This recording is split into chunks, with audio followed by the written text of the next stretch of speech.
The sun rose like any other day. Sarah had survived another night, shift-exhausted, unseen, but hopeful. 14 hours of births, emergencies and tears, of whispering calm into chaos. She wasn't just a nurse, she was a lifeline, but even lifelines fray. And this morning, all she wanted was to collapse into silence. In the back of an Uber, Sarah stared out the window, her eyes heavy but her spirit craving rest. The city passed her by oblivious, as always.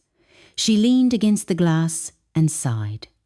Home, a soft bed, a warm bath, nothing extravagant, just peace. When the car pulled up to her modest duplex, she stepped out and felt something off. The street was unusually full. Cars lined the curb.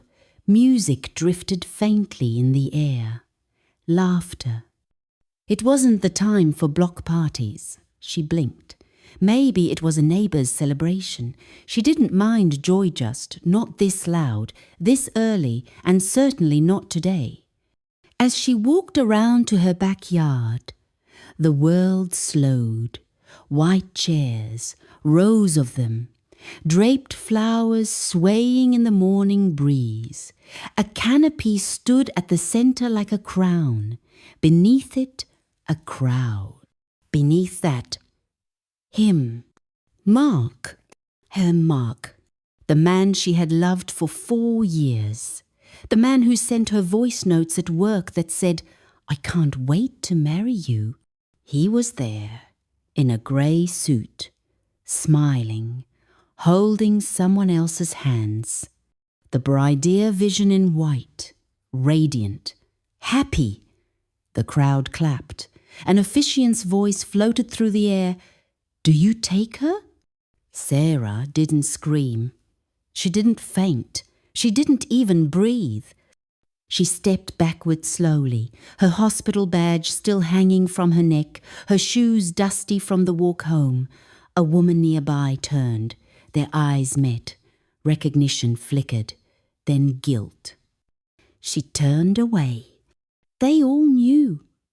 Her friends, his family, the neighbours. Everyone except the woman who had loved him through job losses, depression, sleepless nights, and dreams that never came true. Sarah didn't run. She walked away, like someone trying to wake up from a dream, only to find it wasn't a dream at all. A small boy ran past, his balloon brushing her arm. "Sorry, Auntie," he said. She offered a soft smile. "It's okay. You're not the one who hurt me." Back in her car, silence wrapped itself around her like a winter coat. She stared at the steering wheel, then at her phone.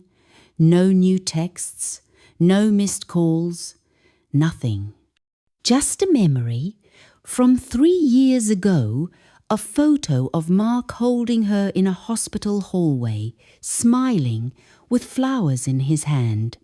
She didn't delete it, not out of love, but because healing doesn't always begin by erasing the past. Sometimes it begins by facing it.